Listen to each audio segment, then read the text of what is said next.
नमस्कार साथियों, हम लोग पढ़ रहे हैं प्राचीन भारत का इतिहास। और प्राचीन भारत के इतिहास में आज का जो टॉपिक है वो मौर्य वंश से संबंधित है।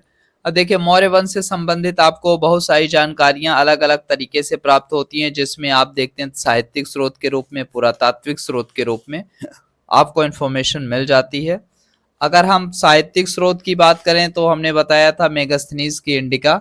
मेगास्थनीज यूनानी शासक सेल्यूकस निकेटर का राजदूत था, जो चंद्रगुप्त मौर्य के दरबार में आया था। कहते हैं कि इंडिका की मूल प्रति उपलब्ध नहीं है। फिर उसके बाद अगर हम बात करते हैं अन्य साहित्यिक स्रोत में, तो आपको कौटिल्य, विष्णुगुप्त या चाणक्य के द्वारा लिखित पुस्तक का नाम अर्थशास्त्र है। तो देखिए, कहीं कहीं आपको कौटिल्य मिल जाता है, या फिर विष्णुगुप्त मिलता है, या फिर चाणक्य मिलता है। इन्होंने अर्थशास्त्र नाम की किताब लिखी है। अब अर्थशास्त्र किताब का नाम है, लेकिन ये भारत की राज्य व्यवस्था पर आधारित सबसे प्राचीन पुस्तक अर्थशास्त्र ही है। तो कभी क्वेश्चन आ गया कि राज्य व्यवस्था पर आधारित सबसे प्राचीन पुस्तक भारत में कौन सी है, तो आप बताओगे अर्थशास्त्र। ठीक है। और इसको लिखा किसने है, तो चाणक्य ने लिखा है, या विष्णुगुप्त ने लिखा है, या फिर कौटिल्य आ सकता है। ठीक है। प्रशासन के संदर्भ में ये चाणक्य के बहुत महत्वपूर्ण विचार को प्रस्तुत करती है। कौन? अर्थशास्त्र। अर्थशास्त्र में बहुत सारी चीजें बताई गई, जिसमें राजा एवं मंत्रियों के उत्तम चरित्र के बारे में बताया गया। साथ ही साथ ये भी बताया गया कि प्रजा के कल्याण में ही राजा का कल्याण होता है। प्रजा के कार्यों के लिए राजा एवं अधिकारियों को हमेशा उपलब्ध होना चाहिए।